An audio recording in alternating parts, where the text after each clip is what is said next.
ঢাকা প্রাণহীন এক শহরের নাম। আমরা এই শহরে দিন দিন যেন হাঁপিয়ে উঠছি। প্রাণ ভরে নিঃশ্বাস নেওয়ার মতো জায়গাও এখানে নেই। আমার তো ঢাকায় আসলে দম বন্ধ হয়ে আসে। গ্রামের হাওয়া বাতাস, মুক্ত পরিবেশে বড় হয়ে ওঠা, যাই হোক, নিঃশ্বাস নেওয়ার মতো অন্যতম একটি জায়গা হচ্ছে বাংলাদেশ জাতীয় চিড়িয়াখানা, মিরপুর, ঢাকা। তো হ্যালো এভরিওয়ান, আসসালামু আলাইকুম। হারুন মিনা ব্লগসের নতুন আরও একটি ভিডিওতে সবাইকে ওয়েলকাম করছি।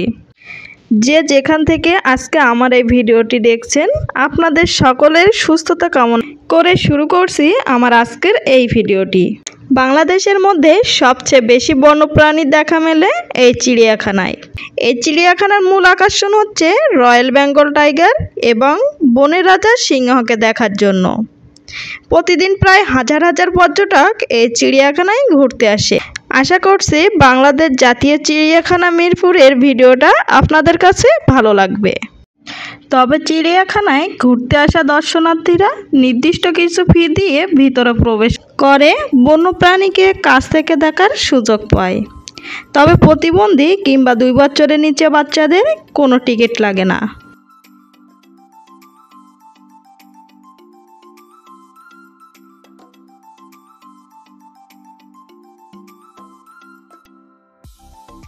তবে এই ছোট্ট 2 বাচ্চার আবদারে আজকে ঘুরতে আসলাম জাতীয় চিড়িয়াখানা মিরপুরে। তো আমাদের 4 জনেরই টিকিট কাটতে হয়েছে, আর এখন টিকিট কাটা শেষ। আমরা এখন জাতীয় চিড়িয়াখানা মিরপুরের ভিতরে প্রবেশ করতেছি। আর এখানকার ডান পাশে যে পাবলিক টয়লেটের সাইনবোর্ডটি দেখতে পাচ্ছেন, এখান থেকে কিছু দূর সামনে এগিয়ে গেলেই সামনে দেখতে পাবেন হরিণের পাল, এবং এই জায়গাটার মধ্যে বেশ অনেকটাই হরিণ রয়েছে। এই হরিণ রাখার জায়গাটাও বেশ অনেকটা বড় ছিল।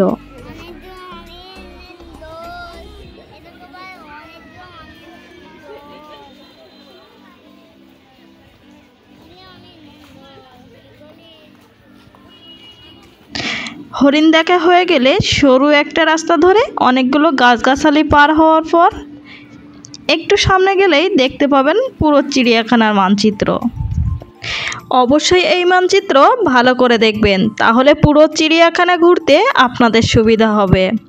মানচিত্র দেখে সামনে গেলেই দেখতে পাবেন বানরের খাঁচা, এবং এই খাঁচার ভিতরে বেশ অনেকগুলোই বানর ছিল।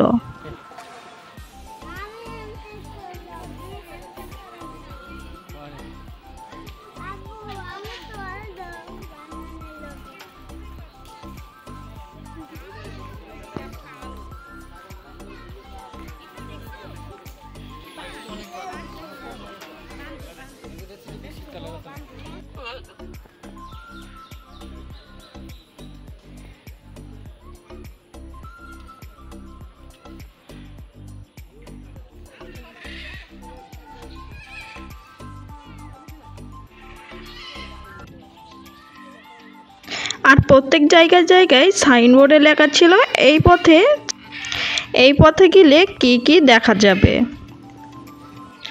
এখানে দেখতে পাচ্ছি হাড়গিলা, কাকাতুয়া, কালো গলা বগ, সব কিছুই আছে এই চিড়িয়াখানাতে।